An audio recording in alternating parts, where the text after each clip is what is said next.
Alright, I have to go to Seattle tomorrow, so I don't have time to read tomorrow, meaning that I'm going to finish up lesson 2 in the study plan today. I'm just going to get it over with. That way tomorrow I can free up some time or not be crunched for time. Alright, let's begin. Why the rich get richer. A review of my Rich Dad's financial statement shows why the rich get richer. The asset column generates more than enough income to cover expenses. With the balance reinvested into the asset column continues to grow, and therefore the income it produces grows with it. The result is that the rich get richer.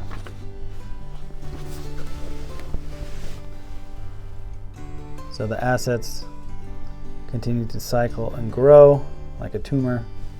It's a weird analogy. They pay off their liabilities, meaning they pay off the mortgage and everything, meaning their expenses go down, meaning that they can then take the money that they make in their assets and start directing it towards their income. It's like a snowball effect, really. Why the middle class struggle. The middle class finds itself in a constant state of financial struggle. Their primary income is through their salary. As their wages increase, so do their taxes. The expenses tend to increase in proportion to the salary increase, hence the phrase the rat race. They treat their home as their primary asset instead of investing in income-producing assets. When they get more income, they buy more crap. This crap costs money. Expenses.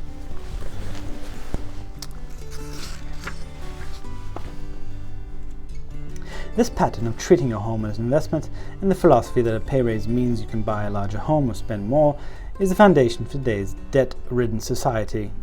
Increased spending throws families into greater debt and into more financial uncertainty, even though they may be advancing in their jobs and receiving pay raises. This is high-risk living caused by weak financial education. The massive loss of jobs in recent times proves how shaky the middle class really is financially. Company pension plans are being replaced by 401k plans. Social Security is obviously in trouble and can't be relied upon as a source of retirement. Panic has set in for the middle class. Today, mutual funds are popular because they are supposedly represent safety. Average mutual fund buyers are too busy. Today most of the people invest in ETFs, which have far fewer expense ratios than mutual funds. And honestly, mutual funds are a rip-off. And especially when they invest in funds of funds. Then you're paying funds expense ratios for one funds, and then on top of that you're paying expense ratios for the funds that it owns. So it's just a big money grabbing cycle of viciousness. Basically buy an ETF if you want to diversify. Okay, where was I? Average mutual fund buyers are too busy working to pay taxes and mortgages and saving for their children's college and paying off credit cards. They do not have time to study investing, so they rely on the expertise of a manager of a mutual fund. Also, because the mutual fund includes many different types of investments, they feel that the money is safer because it is diversified. This educated middle class subscribes to the dogma put out by mutual fund brokers and financial planners. Play it safe, avoid risk. The real tragedy is that the lack of early financial education is what creates the risk faced by the average middle class people. The reason they have to play it safe is because their financial positions are tenuous at best. Their balance sheets are not balanced. Instead, they are loaded with liabilities and have no real assets that generate income. Typically, their only source of income is their paycheck. Their livelihood becomes entirely dependent on their employer. So when genuine deals of a lifetime come along, these people can't take advantage of them because they are working so hard, are taxed to the max, and are loaded with debt. As I said at the start of this section, the most important rule is to know the difference between an asset and liability. Once you understand the difference, concentrate your efforts on buying income-generating assets. This is the best way to get started on a path of becoming rich. Keep doing that and your asset column will grow. Keep liabilities and expenses down so more money is available to continue pouring into the asset column. Soon the asset base will be so deep that you can afford to look at more speculative investments, investments that may have returns of 100% to infinity, $5,000 investments that are soon turned into $1 million or more investments, investments that the middle class calls too risky. The investment is not risky for the financially illiterate. If you do what the masses do, you get the following pictures. Work for the company, work for the government, work for the bank.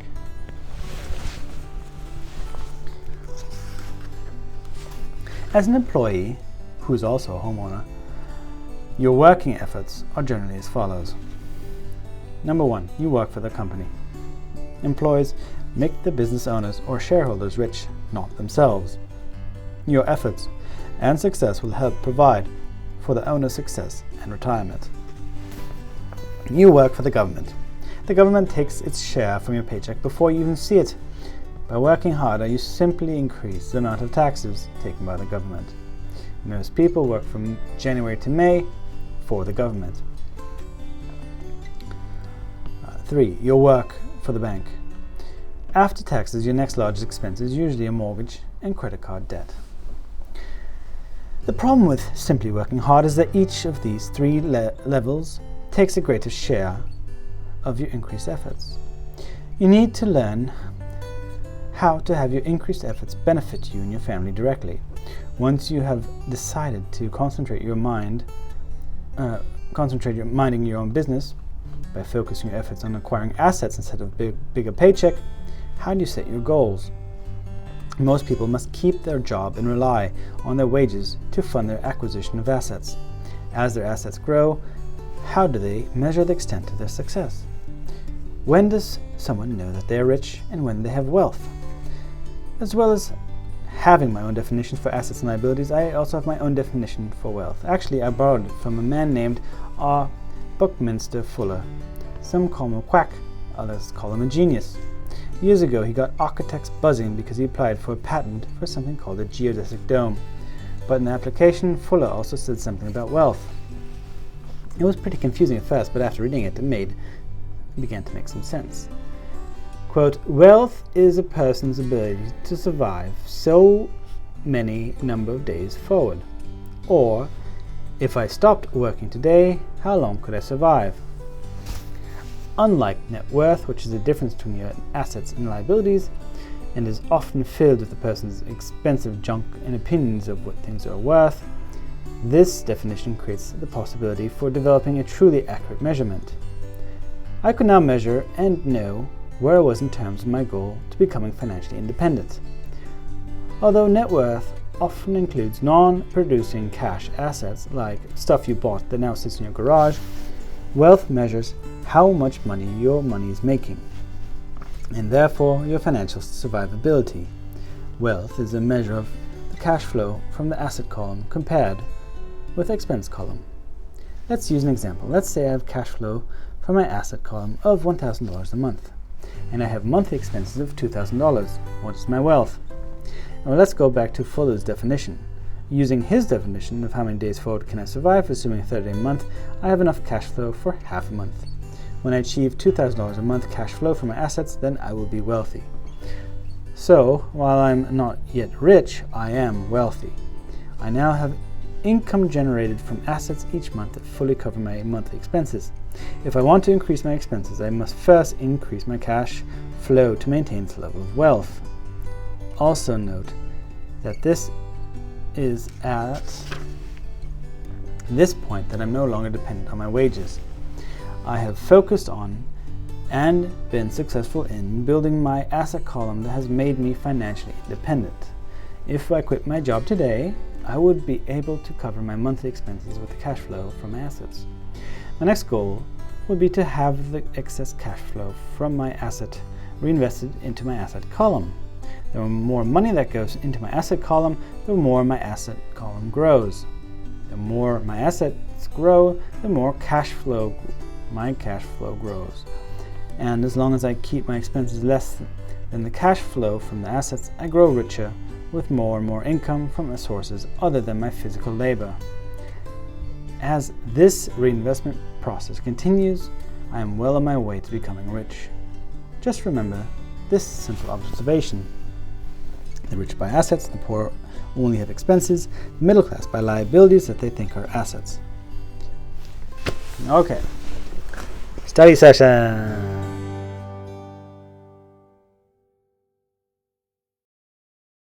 I guess we can do the what or Robert. So these are kind of the brainstorming exercises.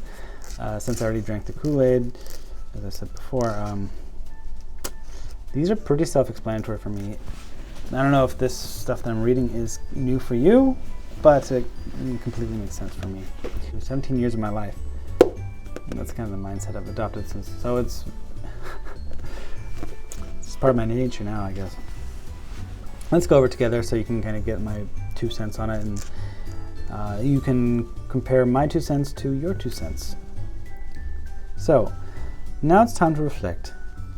Ask yourself, what is Robert saying in this quote, and why does he say that? In this section, you do not need to disagree or agree with Robert. The goal is to understand what Robert is saying.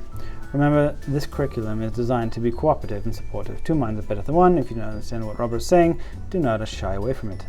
Ask for help in understanding. Take the time to discuss each quote until you understand it. The first, it's not how much money you make, it's how much money you keep.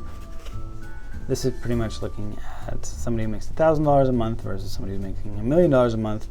And if at the end of the month you end up at 0, both people are at the same point. I understand that. I also don't understand the fact if you're spending $1 million a month, that means you have some nice things, like you're sending your kids to private school or all these other crap. So technically you are better off, but when it comes to the fact you're still living paycheck to paycheck, you're not better off. But I see both points of view, that even though you're both at 0 at the end of the month, you can still live a far better lifestyle.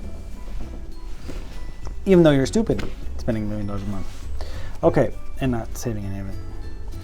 Intelligence solves problems and produces money. Money without financial intelligence is money soon gone. So this quote's pretty much saying, you can be smart, solve problem, and make money solving problem, but if you can't hold on to the money, you're going to be out of money soon. So even though you were working so hard and you were so smart about things, if you can't hold on to your rewards, dust in the wind. If you're going to build the Empire State Building, the first thing you need to do is dig a deep hole, pour a strong foundation. If you're going to build a home in the suburbs, all you need is a 6-inch slab of concrete. Most people in their drive to get rich are trying to build the Empire State Building on 6 inches of slab. So this is when people are trying to get rich quick without actually getting the understanding of knowing how to remain rich after they get rich quick. I don't think you need an Empire State Building foundation. We have YouTube nowadays. So you can really learn anything you want on YouTube. That's why you're watching this, right? And even if you're not a first-time home buyer or anything, I am going a little bit of that through the financial education in that part, because I think it's way more important to become financially educated and then buy a house than buy a house and then become financially educated. Which is why I'm not going through the sexy things about like what kind of property types there are and everything else there is about real estate. It's all about mindset, budgeting, and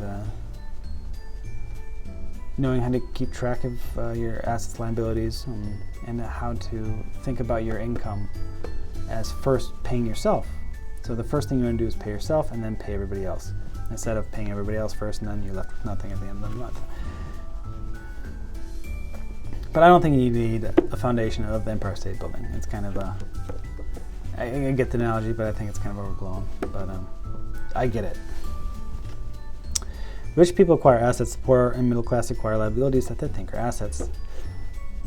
Yeah, buying a bigger, better house that they can't afford. What is that, to be asset rich but cash poor? Is that the saying?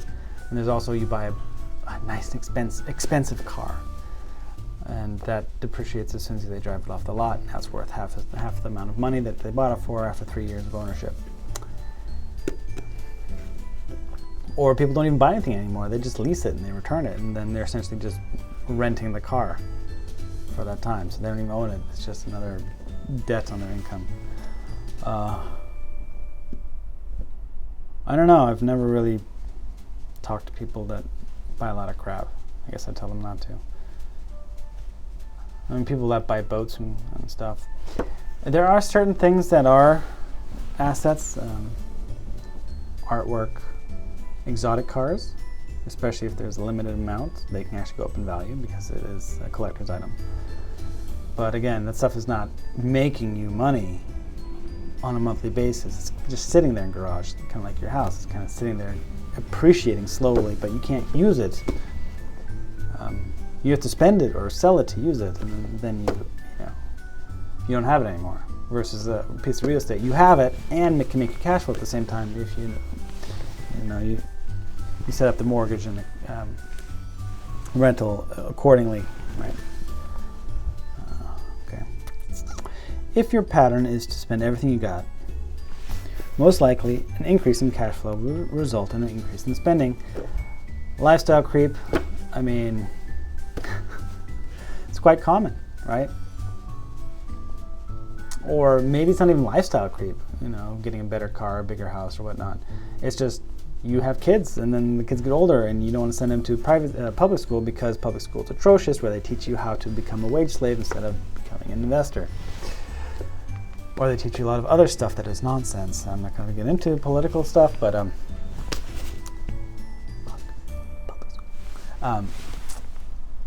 basically, you have kids, you get 2 kids, 3 kids, and then you all of a sudden, or you have daycare, and that costs an extra $2,000 a month, or private school costs an extra this amount of money. And then you got to start saving for college, but I don't think I want to send my kids to college either. Unless when I become a doctor, then I might pay for it. But that's about it. Nothing else. I'm definitely not a lawyer. God, no.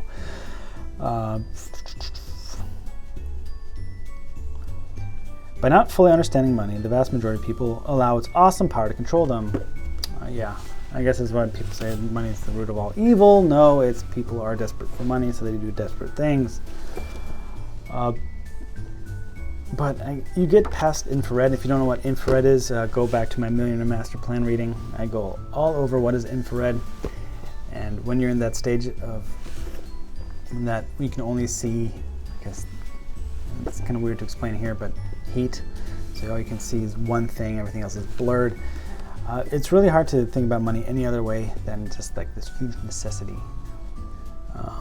But once you get out of infrared, then you can start seeing money as a tool to buy assets and how money can make more money. And eventually money becomes less of this precious thing that you need to survive every day, and it becomes more of this like spreadsheet board game. And how can you make bigger numbers? It's almost like a video game, or like a RPG when you're trying to increase your DPS or like your HP, or like, oh my god, I'm such a good tank, look at my defensive values. It's like the exact same mentality. It's like, wow, look at this. And of course, it's real life, so you can actually drive to a house or a condo or an apartment building you own and say, that's mine, or I improved this, or I built this. It's not just like some dumb character, like a anyway, I used to play a lot of WoW, so don't worry. I'm not trying to insult you here. I just grew up a little bit.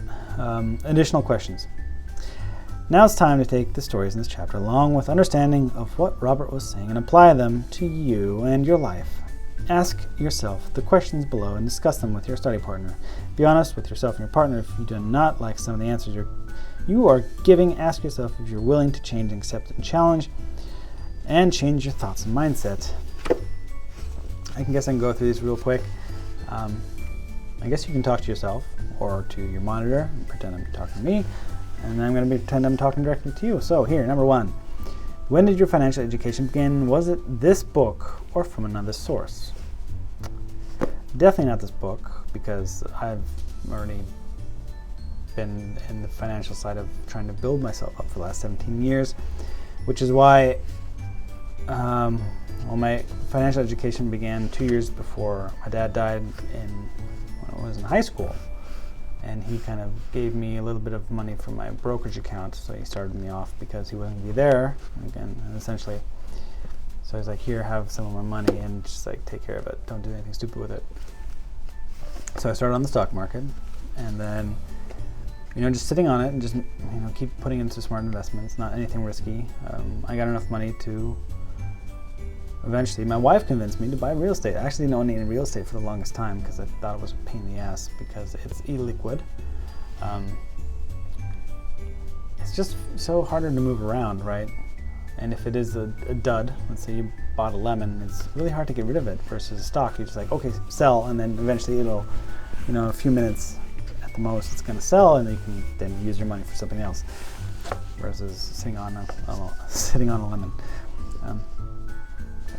So that's when it began, and that's, was it the book? No, it wasn't the book, okay. How did you react when you first read Robert's definition of assets and liabilities? Yes, assets make you money and liabilities cost you money. That's pretty much it.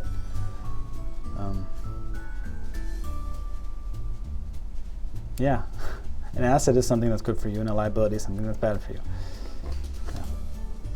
A liability can become an asset over time, though. So not always is liability a bad thing. Especially if you buy something now, let's say it has a negative $100 cash flow.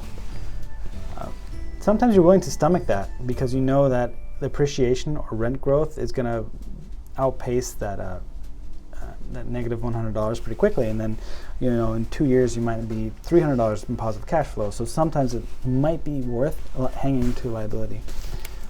But when it comes to talking about mortgage and car payments and credit card debt and student loans, obviously those things are awful. Well, unless it's a mortgage and you're making money off the mortgage because someone's paying your mortgage for you. Or you're using the mortgage as a forced savings account that you'll eventually use to buy something of it that can be used as an asset and grow your wealth. Okay, I don't know if I answered the question. How did I react? I don't know. Okay, that's how I reacted.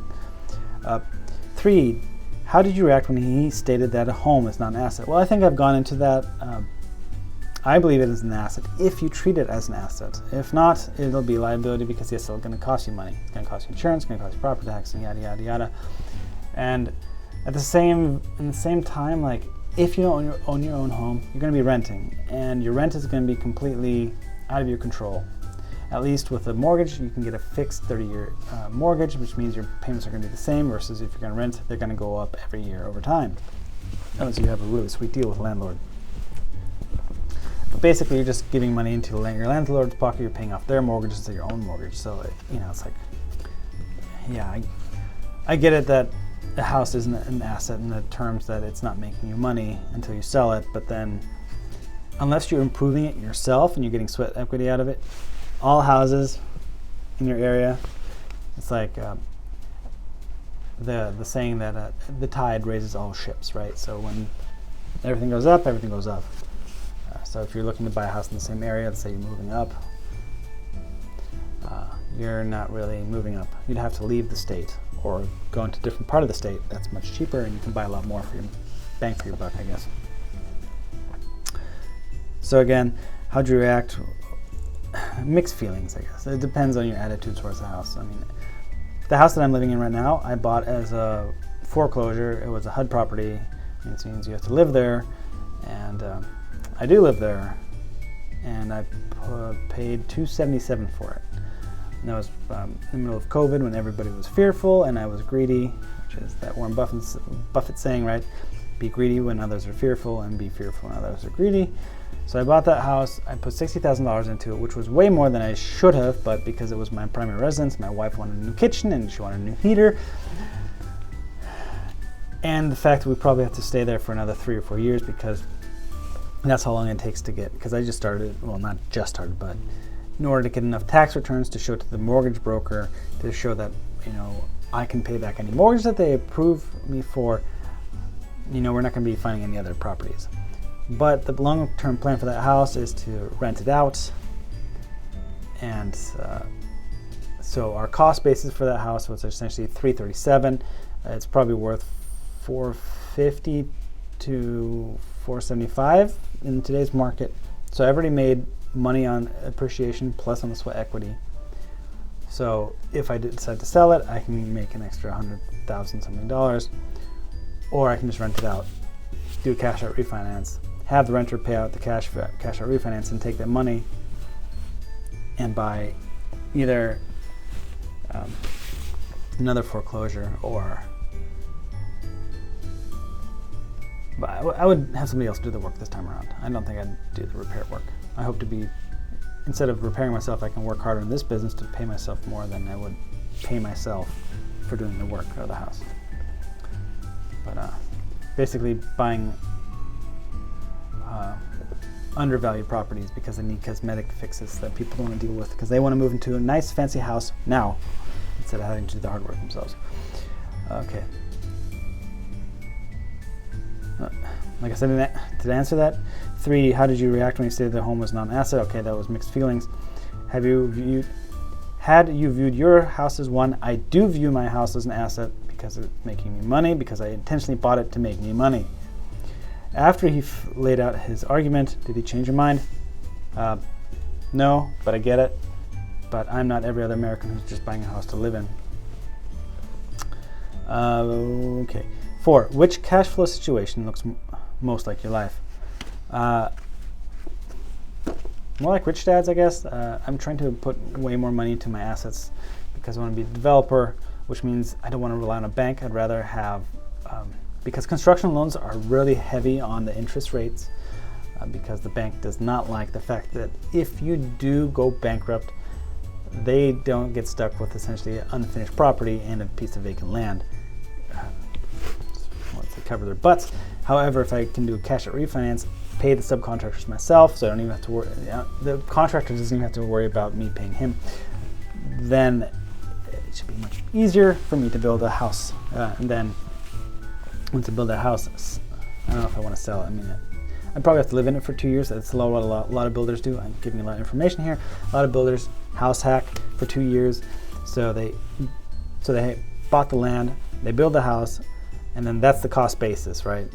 And then they live in it because they assume to get some sort of profit on the fact they built a house on a piece of vacant land. Otherwise, if there's no profit, nobody would do it. So that's what I would do. I'd probably live in there for 2 years and then sell it, which means I'd probably get $500,000 worth of capital gains exemption. Although there might be a chance that it might be worth more than $500,000, depending on what the Seattle market does, because I plan on building a $2 million house there. So once you start getting into that price range, it's a little harder to know that you're not. But if you're, let's say even if $600,000, I don't mind paying capital gains tax on $100,000. Okay, I don't even know how I got to this point. Which cash flow situation looks most like your life? Rich dads, hopefully. Like I'm still at that point where I'm working up on my assets. I don't have any businesses really. I have my own business, which is real estate, but I don't own any 7-Elevens or anything. And I don't own any construction. I mean, in order to own a construction company, I think these days you have to have a contractor's license, and I don't have a contractor's license. I don't have any experience working as a subcontractor or as a apprentice or anything like that. So a little harder to start businesses these days than it was in the 50s. I mean, boomers had it pretty fucking easy when it came to businesses. Goodness. Oh, talk about government red tape. Screw the government. They make it so hard for people to get started these days. And so do lawyers. They sue everybody's ass off. Jeez. Get umbrella insurance if you own any assets, because if somebody slips and falls, they're going to come after you because everybody's a money grubbing asshole. Especially lawyers, ambulance chasers.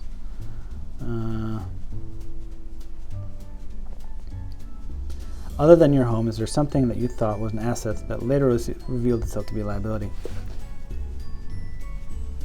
Nope. I only have investments and as of my brokerage account, and then I have real estate. My car, the only one thing I have that's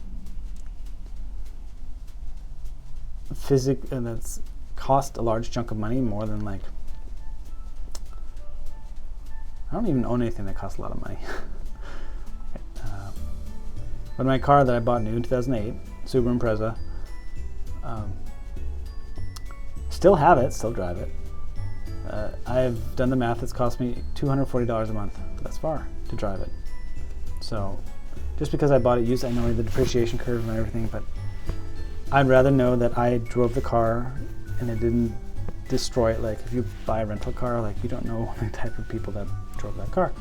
So, but at least I know that it's well maintained, it's not been abused, and so far it's been cheaper than any other form of owning a car. So, and that was buying it new. If you buy it used, yeah, on the end of the depreciation curve, like 8 years or 7 years, whatever, you don't know what kind of maintenance you're going to run into. So, you know, it's a big gamble.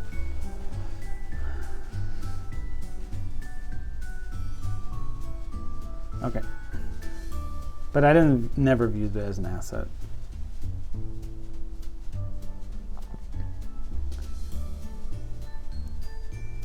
Would you agree with this statement? What is missing from most people's education is not how to make money, but how to manage money. It's becoming less so these days. I think a lot more people are aware that YouTube is a huge source of free knowledge. I mean, you can take Harvard classes on Economics 101 online for free from Harvard. I mean, different. Public school is still a drain on society. I will grant them that. I think you could probably get out of middle school with what you can learn. You can probably condense everything to middle school and then have a high school really be on teaching people how to be entrepreneurs and kind of do their own thing. But that's the school I'm going to start eventually. But yeah, it is different. It's still missing from our curriculum.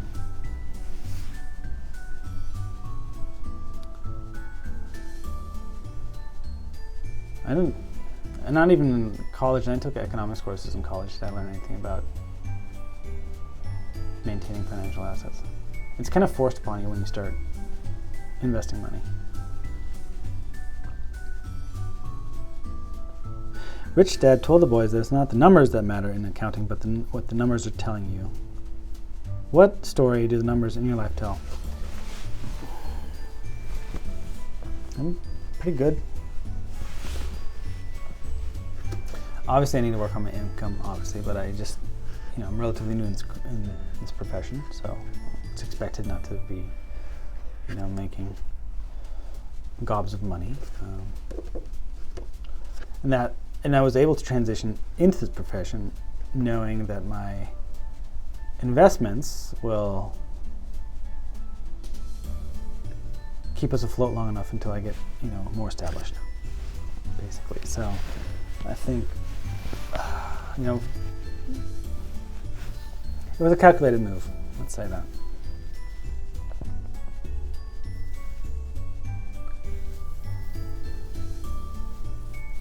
When was a time in your life that a seemingly positive accomplishment, such as a promotion or a raise, didn't lead to the balance sheet result you expected?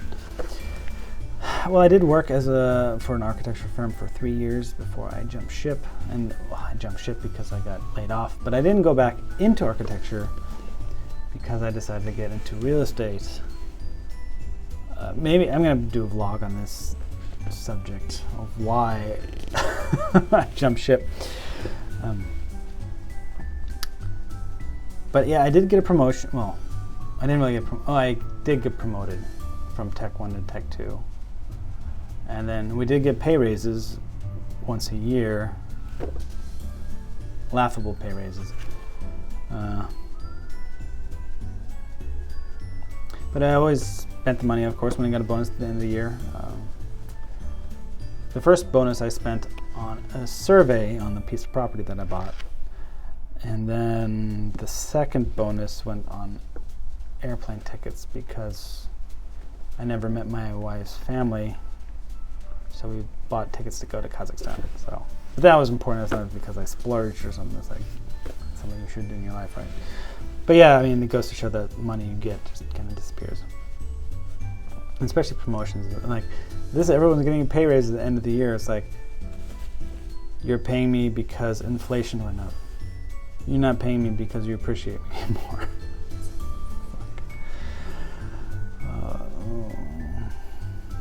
Bad times. How many days forward can you survive if you stop working today? Does that number surprise or frighten you? last question. Obviously, I'm in infrared right now. I'm spending more money than I'm earning. Hopefully, the apartment that I'm fixing up will add an extra $2,000 a month. I mean, that's, of course, before I have to pay property taxes, insurance, HOA. So, just because I get a certain rent check does not mean I keep all of it. A good portion of it goes to the cost of owning property. So, but hopefully that will be enough money to pay for bills and food. So that should keep us afloat for long enough that the other rental property, the Airbnb that I have, will pay for all the property taxes, because I pay $12,000 in property taxes each year. So, and once I get established in this business, then I'll have enough money to develop my piece of land, which is currently just sitting there vacant, costing me money in the form of property taxes. But it's also going up in value, because where else can you buy a piece of vacant land in Magnolia? So eventually I'll build on that, but it's costing me money, but it's appreciating. So yeah, I mean, if I were really, really desperate, I would move my family back to my mom's basement, rent out my current house, and then I would be in positive cash flow. But we haven't got to that point yet where I'm that desperate for money. So I'm not going to show you my spreadsheet, not that I have one necessarily. We just make sure that we're not getting into the red when we're paying each monthly credit card bill off. So yeah, that's it. Okay, that was enough for now. That was tomorrow's reading today. So I'm going to skip, so not that it matters really, but for me it matters, because I'll be able to skip tomorrow and then resume the next day. Okay, that's it for now. I'm going to check out here, and I'll catch you on lesson number 3.